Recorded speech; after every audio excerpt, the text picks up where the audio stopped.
Well, good morning, everybody. Good to see everybody.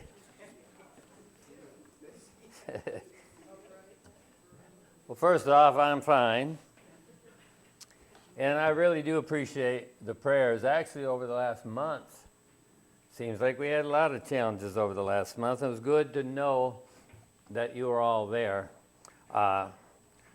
It all did. Everything's worked out. You know, that's the goal. Not like we thought necessarily. It never does. But it worked out to the good. First off, I guess most of you know, apparently Tuesday evening I had a stroke. Didn't see that coming. I just got off a study with Tim and Angela in South Carolina, so I know I was lucid.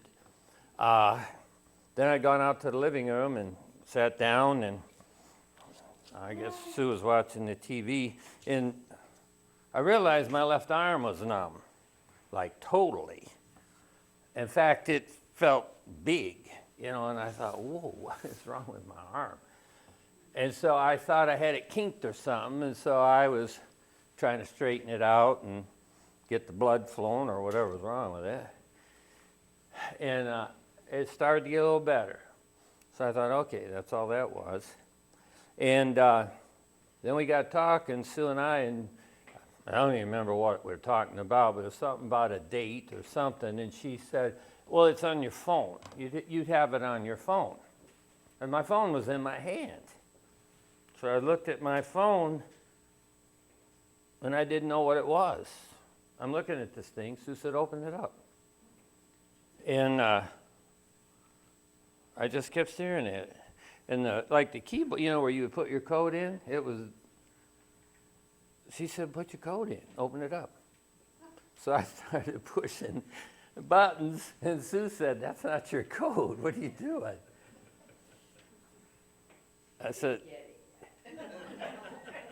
I said, I don't know what my code is. She goes, what do you mean you don't know what your code is? I have no idea. She said, just put the thing, I said, I don't know how. I don't know what to do. I said, man, I am confused. Then it dawned on me, this might be, I have low sugar, because you can act kind of weird if you have low sugar. So I said, I better check the sugar. Sue gets a checker, hands it to me. Now I'm looking at that like I'd never seen it before in my life. I don't know what it is. She said, take it out, because she don't know how to do it. It's not hard.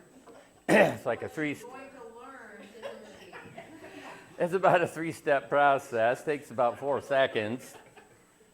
And we're both standing there for 5 minutes at the counter.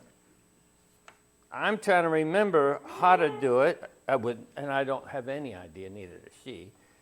So talk about blind leading the blind. I didn't have any idea what to think. Then I just said, get me some milk, get me some fruit or candy, chocolate with nuts. I thought if I can't figure out how to test it, then I will just take the solution. And then I should get back to normal. It should, start bringing me, if that's the problem. Well, my awareness started coming back, but it wasn't because I had took any of that stuff, because that's the first thing I realized is my awareness came back. It's not my sugar. Something's wrong. And my head was pounding. I don't get headaches. And I sat there for a little bit, and I didn't feel well. I said, look, I'm just going to go to bed. I don't know, it's 10 o'clock or something. And I went in there and laid down, and man, by midnight, I am awake. And I woke her up and said, take me to the hospital. So we went down there. I went to Oakland, and ER doctor said, what's up? So I told him what happened. Arm went numbed and this, didn't know what I was doing, and blah, blah, blah. They got me in the back, and he came in. He said, we're getting these tests and putting stuff on me. And he said, well, I can tell you right now, you've had a stroke. We don't know if it's a TIA, and started explaining to me what a TIA is. For you medics, it's a transitional or transient ischemic attack. That sounds dangerous. And otherwise, a mini stroke. But he said, we don't know for sure. And even if it is, you need to get checked out because a TIA can be telling you, you got a bigger one coming right behind it. We need to find out. So anyway, long story short, they got right on it, CT scans and, electrocardio's and this, that, and by dawn, they were giving me an MRI. But the good news is, nothing's wrong. Clean bill of health. No damage, no deficits, no nothing. And that's what they told me. The bottom line is you've had a stroke. We don't even know for sure if it's a TIA. But your age, you've got a history, heart, diabetes, blah, blah, blah. Makes you a high risk for stroke. And that's what you've had. And so being aware of that, he said, you just need to, didn't put me on no meds, no nothing. And then he said, good luck. I thought, is that a medical term? Last thing the doc says when you go out the door, good luck. So it all is fine. It was weird, but it's fine. So again, thanks for the prayers. And that's not what I want to come down here to tell you today. What I wanted to do is give you an update on our Ukraine trip. And what we're going to do, or what I'm going to do right now, is I want to go over with you kind of some of the overview of what was accomplished, at least especially where I was concerned. I'm going to let Jeff next week, he needs to come up here and give you his perspective, what he did and accomplished down at Nikopol. So next week, you're going to get the rest of the story from Jeff.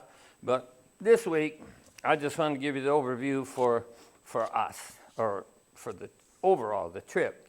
Now, you guys were behind us on that. We planned to go to Ukraine for 2 weeks by request from the saints down there in Nikopol. And, of course, we were doing humanitarian work there before the war, or before COVID, actually. So there was a lot of people that Anya wanted us to connect with down at Kremenchuk, which is kind of way into the country, on the eastern side. You're getting right over the eastern side of Ukraine. So anyway, that was the plan. And then because we were in the neighborhood, we were going to, on our way out, go through Kosovo for 1 week, because there's some good stuff happening in Kosovo. So that was the plan. So we left on the 10th, but right before we left, look, if you're ever going to go on a vacation or on a trip or fly, don't haul water softener salt down the steps with one hand right before you're going to go catch a plane. Don't do that. Because I pulled a muscle or something in my back. I felt the twinge. I thought, ooh, be cool. By the next day, I was having back spasms. I thought, oh, man, just what I need. I told Sue, you're going to have to help me get the suitcase out in the garage. And told Jeff, hey, when we get on the plane, I might need help getting the things in the overhead. Yeah, okay, no problem.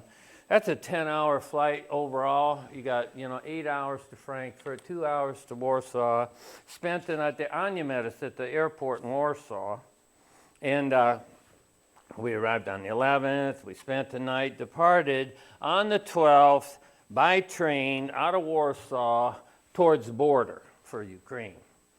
That's a 6-hour train ride. But here's the deal with all these train connections we had to meet. These train stations and platforms, there were some escalators in Warsaw, but after that, forget it. All them suitcases, and we had a bunch of them because we had dresses, we had, for Linda and the ladies all do for us, and we need to take them.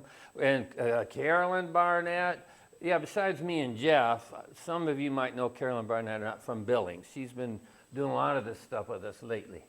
So it's me, Jeff, and Carolyn. We're going to hook up with Anya in Ukraine. So for all those train stations with our luggage, you got 2 minutes to get on that train, and you got to haul your luggage up the steps, up to the train platforms. You're standing on a platform, train stops, doors open up. Man, it's like a Chinese fire drill. You got to get suitcases like 3 steps into a narrow door on the train, and little bit of luggage space they give you to get your stuff in. we had to buy more seats so we could use seats to put our luggage in. I tried to help. You know, I didn't want to stand around and have especially the ladies hauling all the luggage. But, you know, I could only do that a few train stops and change of trains before I'm hurting. So anyway, we loaded up and headed down got down to the border, spent the night, got up next morning, went down there, back on the train to cross the border into Ukraine. Our first stop was 6 hours down the tracks at Venetia. Some people we've been helping there. And that was a good stop. We got down there, and there was a lady named Oksana. She's a psychiatrist. And, you know, she trains all these different people, their psychology. She's really a pretty amazing lady. And we had a good conversation with her because Jeff and I, actually, it was at dinner, we really started opening up rather quickly things about the scriptures.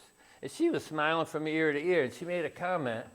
She said, you know, when I went to school years ago for psychology, she said, I happened to be reading my own Bible. And I realized real quickly psychology's from God. And we're like, yeah. And so we started all sharing, comparing. You know, it's about transformation, renewing of the mind, which results in changing behavior. That's what psychology is supposed to be all about anyway. So, boy, we were really kind of hitting it off with her at dinner. And the next day, we went to where her office is and met some of her staff and some of her students. And, you know, but in the background, woo, them sirens, man. And we're still in eastern or western Ukraine. You could hear them in the background.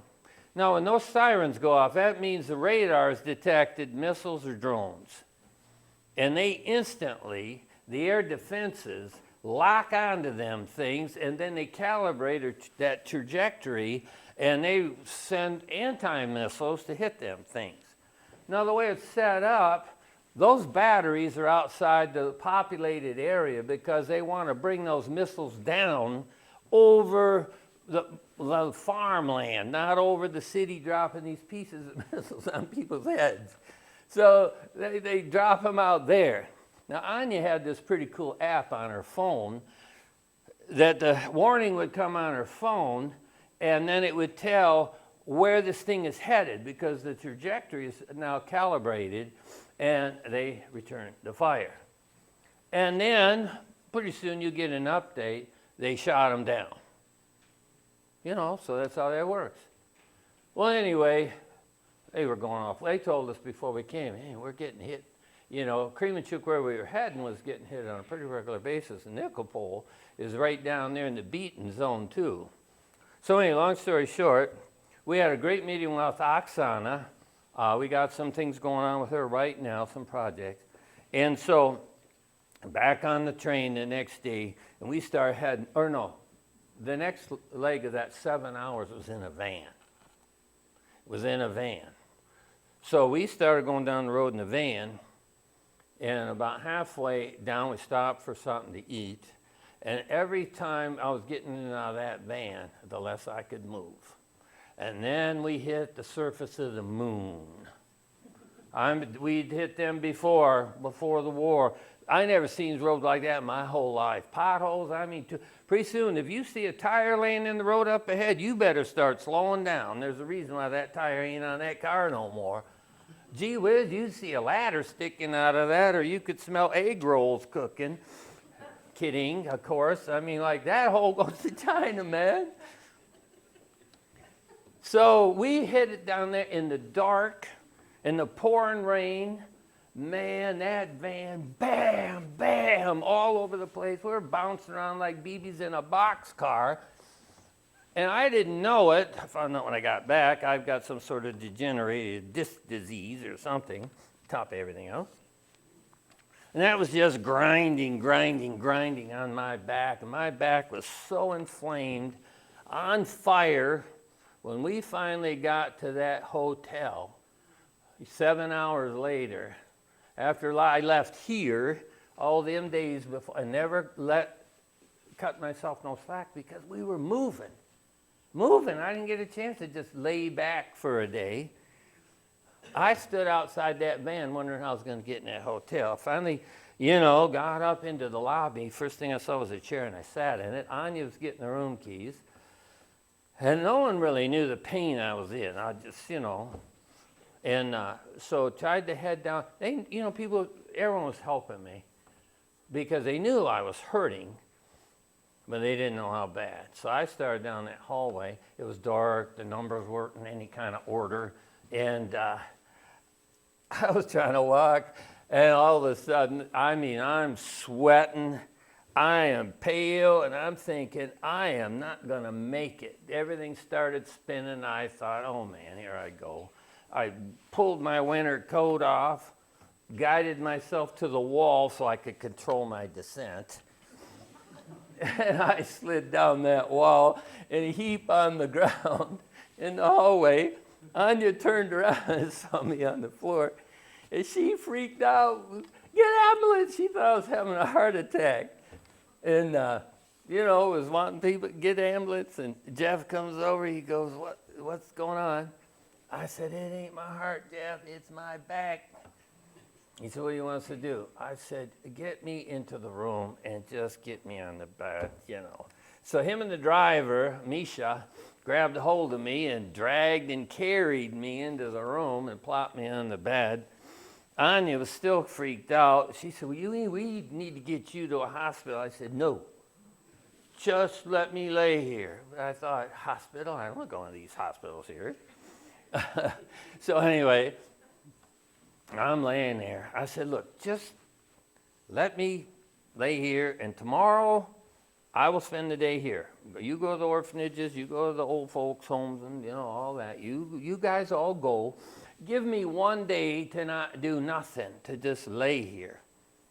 So that was going to be the plan. So next day they headed out to the orphanages and to the shelters of, different things. And I laid there. All of a sudden, whoo, here it comes. I thought, oh, great. What am I going to do? I can't go anywhere. So I'm just laying there, and I'm thinking, well, I guess if it hits this hotel, at least my back will quit hurting. So then Anya called me, because they were outside the city. Are you all right? Are you all right? I go, yeah, I'm just laying here. She said, well, Kermichuk's under attack. I said, I heard the sirens. Then she goes, okay. Wait, they shot him down. There's two. Shot him down. I said, well, that's nice. What am I going to do? I couldn't move. So all day long, I had to stay right there thinking, oh, well, I'm thinking I'm done. This is not working out. So Anya said, we need to get you to a clinic or something. I said, all right, next day we'll go. I don't know how you're going to get me to the lobby. I can't get hardly to the bathroom. So anyway, I figured it out. Because I laid awake for days, all Thursday, it happened Thursday night, I went down. I was awake all Thursday night till the dawn. I thought, well, I'll probably sure sleep today. I'll be tired. Friday, I laid awake all day Friday, not even tired. So I thought, well, I'll sure sleep tonight, Stayed awake all Friday night. And I was thinking, I got to get to the clinic that she's talking about, private clinic. I thought, well, how am I going to get to the lobby down 2 long hallways when I can't walk 30 feet? So I'm looking at my suitcase. Had nothing else to do all night. I was thinking about how I was going to get to the lobby. Are they going to drag me down there? So I thought, that suitcase is upright with 4 wheels on that. I'm looking at the height there. So I was going to try to go to the bathroom anyway, so I got over to my upright suitcase. I leaned on it, I leaned over this suitcase. I thought, this will work. I can push the suitcase, put my weight on the suitcase. So I messaged Anya first thing in the morning. I got figured out how I can get to the lobby. So what time do you want to go? She said 9. I said, okay. And I also found out I could actually sit on the thing. So if it got hurt, and if I got walking, I could sit on it for a while. And while I was sitting on it, I realized if I move my feet, I can ride on it. Now, that really impressed housekeeping when they saw this old guy coming down the hallway, riding his suitcase. Like, what's this crazy American doing?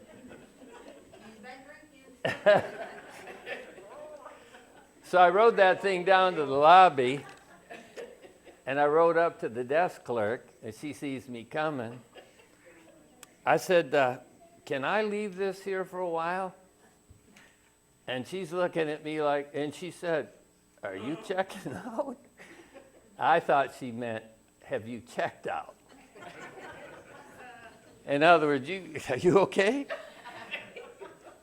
I said, I need to leave this here. So Anya showed up, and the team came down, and with the help of literally all of them, helped me into the car or the van, to the clinic, up the steps, in the clinic, down the hallway, to the doctor, because Anya got me into a private clinic. I was actually pretty impressed. It was clean, looked professional. It was really okay. Literally, I came in off the street right into a specialist, a neurologist, back specialist. Anya got me in there. The price will blow your mind. I saw a specialist. She started me on IVs and gave us the bill, $25. Private clinic. I was impressed. She said, you come back here tomorrow for a shot. You go back the next day for another IV. Come back the next day for another shot. Ended up with 3 IVs and shots. So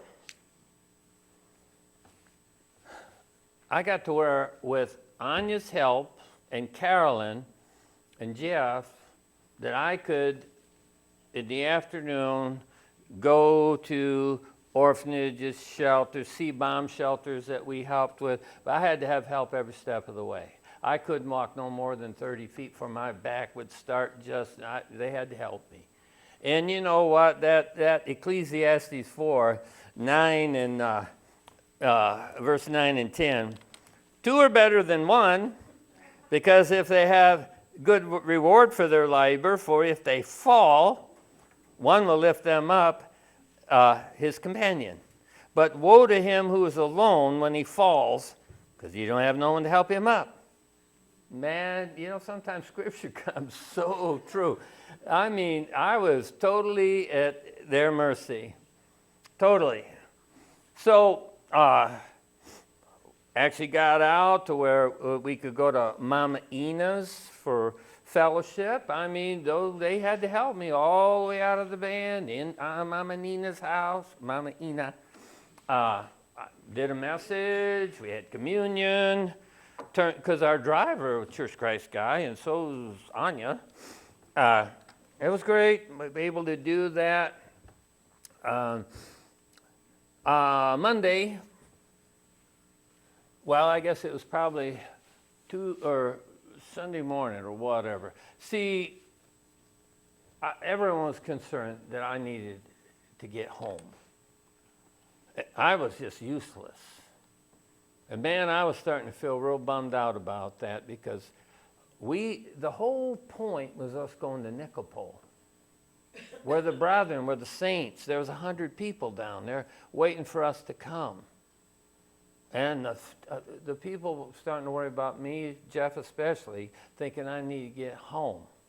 But the next morning he came up to me and he said, I've thought about it. He said, I need to go to Nicopol and finish the job. I said, you want to do that? He said, yes. I said, I am not going to tell you no. I told him, you are making the right decision, man. We came here to go to Nicopol. So that was the plan, because we almost called Slava and canceled the whole thing down there. And Jeff made that decision, and it was the right decision. I appreciate him so much that he was willing to do that. Because, man, I felt great then, because this thing was not going to fail. That was our priority. So they came and got him right on the time, and he headed down there with those guys. And that's where I'm going to stop with that, because I want him to share next week how that part worked out.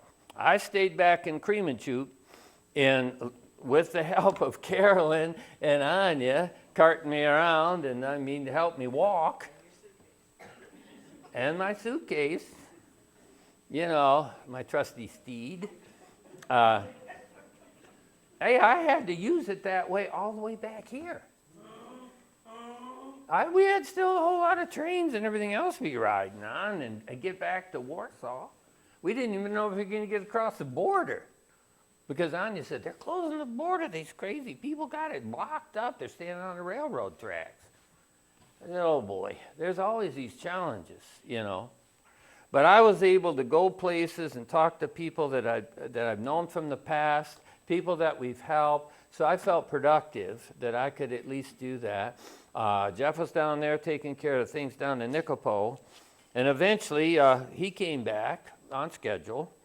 It went well as far as being able to get down. But those roads, I could have never got on those roads again. Them great big holes and all that, no way. Man, I would have really been paralyzed if I'd have did that. So anyway, and then on our way out, after he got back, we had to go to a train station about an hour away, hour and a half maybe, another town. We had to catch a train at 2 a.m., which means we had to go down them roads in the pitch dark again. The drivers were trying to miss the big holes, but at least it wasn't raining. You could see them a lot better. And but the problem was, we show up at this so-called train station that Anya told us, make sure you dress warm. There ain't no heat in that train station. And make sure you go to the bathroom. They don't have a bathroom except a hole outside. And so we show up in the middle of nowhere to a train station, and everything is pitch black. Well, there's the train station, but there wasn't nobody around. There might have been a couple other cars there. So Anya got out and walked up there, the doors are locked. Easy. And it was dark. We thought, what's the deal with that? We got to catch this train. We got 15 hours by train to get to back to the border. So we didn't know what to do. We didn't know that area was under attack. The missile sirens had already been blowing. We wouldn't know it because we're driving boom, boom, boom, boom down the road. Windows are shut because it's cold. We didn't know that they were under attack in that area. That's why it was all dark, doors shut, and But about the time we was thinking, Jeff can tell you about his prayer, all of a sudden a siren took off again. And we're like, it was the all clear. The lights came on in the train station. Jeff had to help me get to the train station up this hill, broken steps, and dragged me in there. Then he had to keep going back down the hill, drag the luggage up there, get all that up to the train station. Then it has to be taken out on the platform, cross railroad tracks and all that jazz. There was really no one else catching that train. We didn't think we'd be in too much of a rush to get on it when it finally got there and stopped. And it was a sleeper. We knew that too. In other words, one of those with the cars that has beds. You got your little cube, me and Jeff were in one cube, and Anya and Carolyn had another one. In other words, we could go to sleep. That's a long ride, 2 a.m., and so we got on that train, and they weren't the most comfortable beds in the whole world. But anyway, we eventually, 15 hours later, arrived at the Polish border. It took us about 4 hours to cross, to go from the Ukrainian side to the Polish side. The Ukrainians, when we first crossed the border, were very friendly. hi guys, got any bombs, guns, or knives, or drugs? He said, nope. Good, welcome. And when we got off, they thanked us for coming.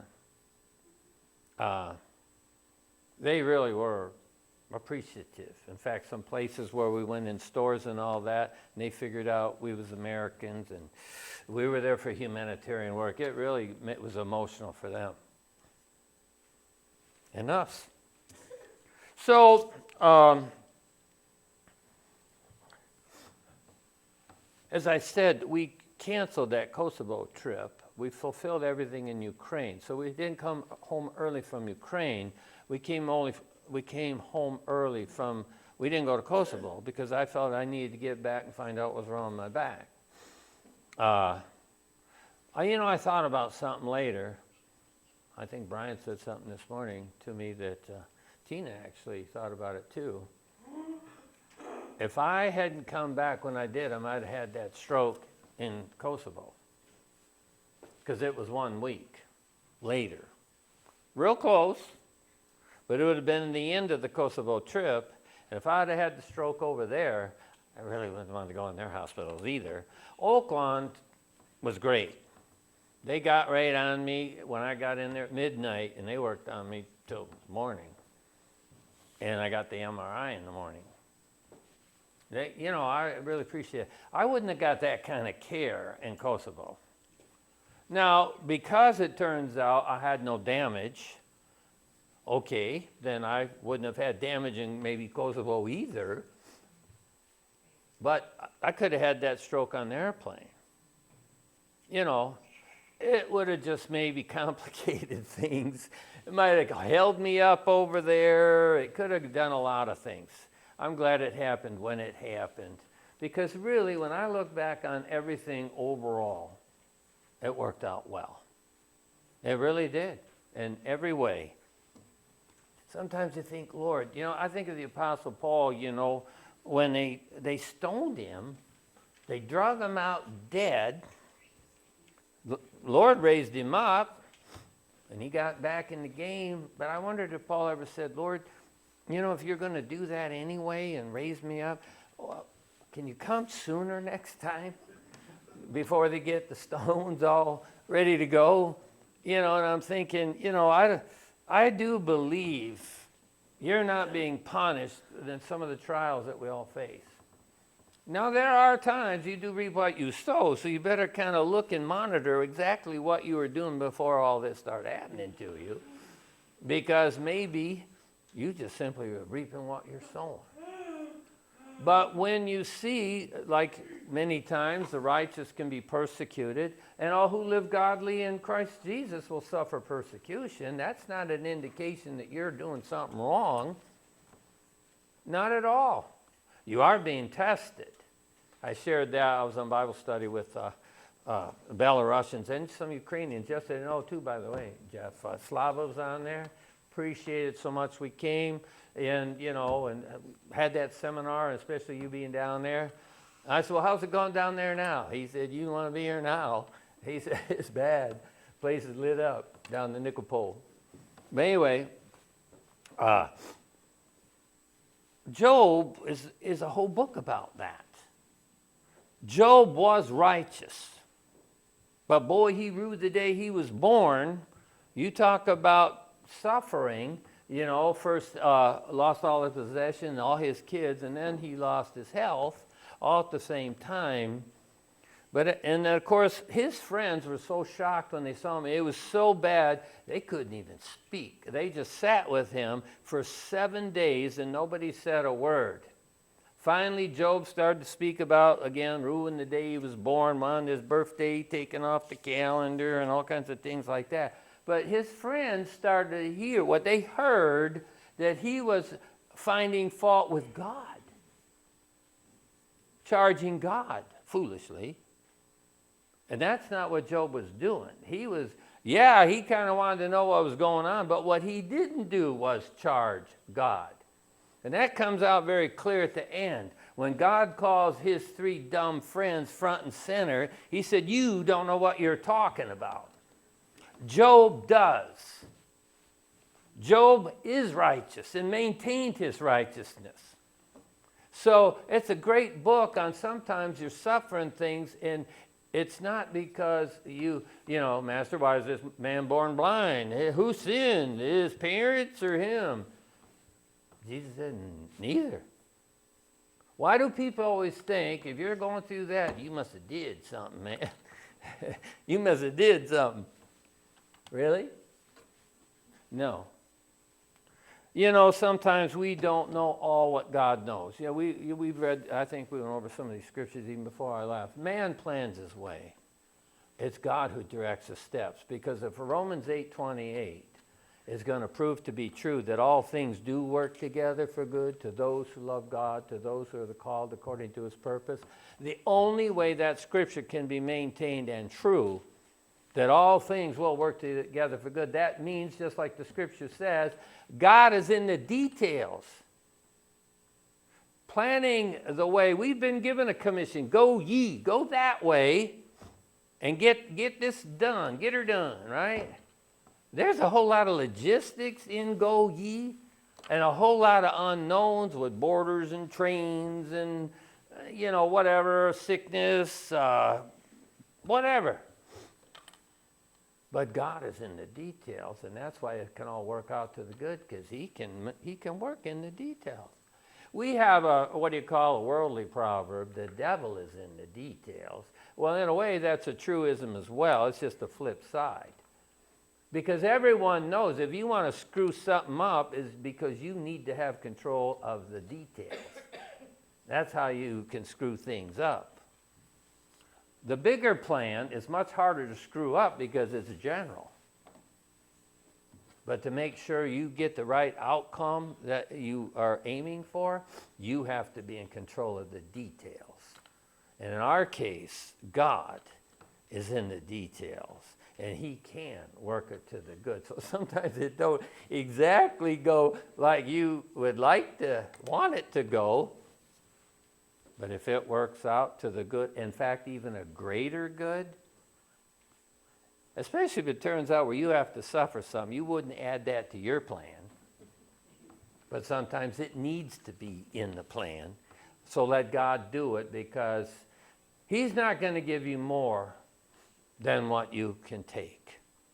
He'll provide a way, whatever you're going through, whatever trial that has taken you, is accept that which is common to man anyway in the first place, and God can work it out through those details, and you will not be stopped. You may be hindered, as Paul said, we'd have been here earlier, but Satan hindered us. He said he hindered it. He didn't stop it.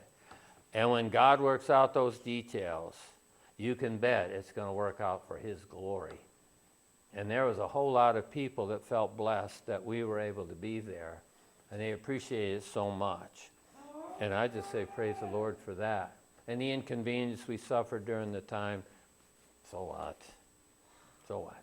Well, hey, again, thank you. Thank you for the prayers. Man, all them dresses those kids got and all the other stuff, it was just great.